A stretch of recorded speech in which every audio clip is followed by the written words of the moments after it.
সুপ্রিয় দর্শক, modern agriculture YouTube চ্যানেলের পক্ষ থেকে আপনাদেরকে স্বাগতম। দর্শক, আপনারা দেখতে পাচ্ছেন আমাদের এই আদার প্রজেক্টটি।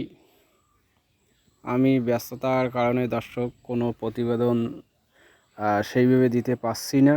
আজ একটু কিছু সময়ের মধ্যে ফিরে আসি, সেই জন্য একটু বললাম যে একটু ভিডিও তৈরি করি, কী রকম হচ্ছে আদায় আমাদের, সেগুলো দেখাচ্ছি দর্শক।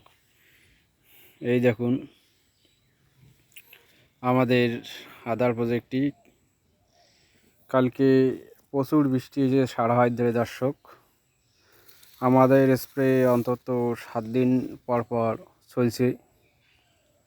এখন দর্শক সবাই একটা সমস্যার সম্মুখীন হচ্ছে, যে গোড়া পচা সমস্যাটা।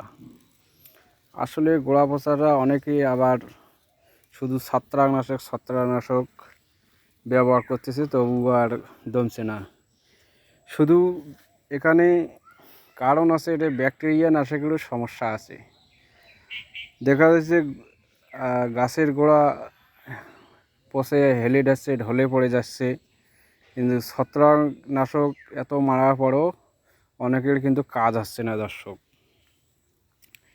এবং অনেকেরই দেখা যাচ্ছে, দেখুন দর্শক, আমার আদার মোটামুটি 7 মাস বয়স হচ্ছে।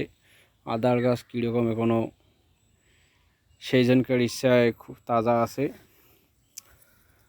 এখন আমি দেখা যায় যে ব্যাকটেরিয়া নাশক ওষুধ স্প্রে করতেছি, আবার ছত্রাকনাশক স্প্রে করতেছি, এবং কুইক পটাশ দিলে গাছ অন্তত সুস্থ সবল, গাছের যে ফলন বৃদ্ধি করে, গাছের পচন রোধ করে, এবং গাছকে সতেজ সবুজ রোগমুক্ত একটা গাছ কুইক পটাশ দিলে ব্যবহার করলে ভালো উপকার পাওয়া যায়।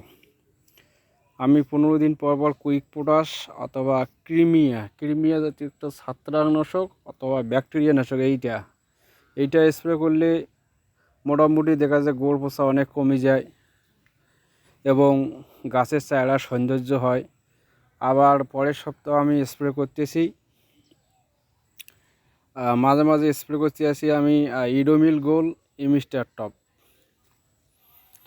পরের সপ্তাহে আমি ব্যবহার করতেছি কুইক পটাশ ক্রিমিয়া। তাতে দেখা যায়